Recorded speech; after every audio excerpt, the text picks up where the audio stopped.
There was so much that could have been said about the town hall meeting last night, but this particular one struck a chord with me, and I'm going to play it out completely. Realtor here. He is a Sanders supporter. Mr. Sacco, go ahead with your question.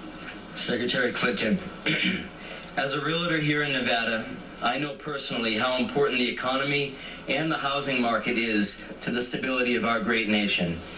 As the Democratic presidential candidate who has delivered speeches to the largest U.S. financial institution in exchange for hundreds of thousands of dollars in speaking fees, why are you hesitant to release transcripts or audio-video recordings of those meetings in order to be transparent with the American people regarding the promises and assurances that you have made to the big banks? Well, let me say this.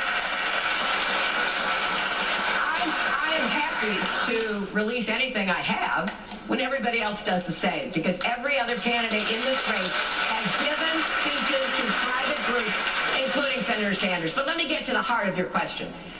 I was the candidate who went to Wall Street before the crash.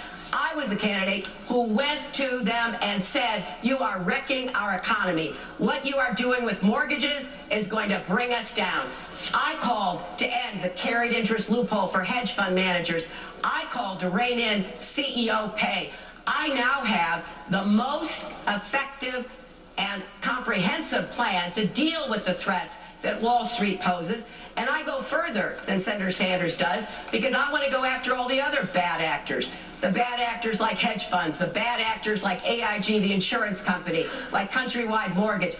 I take a backseat to nobody in being very clear about what I will do to make sure Wall Street never crashes Main Street again. And that you can count on.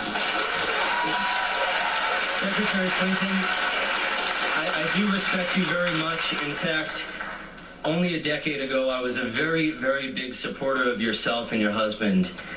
It actually broke my heart when you said marriage was between a man and a woman. How can we trust that this isn't just more political rhetoric? Please just release those transcripts so that we know exactly where you stand. We know where I stand because I've been in public standing there the whole time. But let me say something about this. You know, I, like many Americans, have evolved, and I'm glad I have. I am a 100% supporter. About protecting marriage equality. And I think it's significant that the Human Rights Campaign, the leading organization in our country to ensure that the LGBT community has the rights they deserve, have endorsed me. Now, your candidate said, well, that's because they're a member of the establishment. Well, with all due respect, they fight against the establishment every single day. And I've been with them for years, and I will pass the Equality Act, too. See, now that's a bunch of bullshit, because basically what she's saying is she will not go first, and she is the candidate out on the trail that is the least trusted out of everybody, including Trump. So in order for her to prop up her own respectability and trustworthiness, she absolutely needs to go first as far as releasing those transcripts. But you know something? There's something in those transcripts that she does not want brought to the light of day, and she's playing defense not to get that stuff released.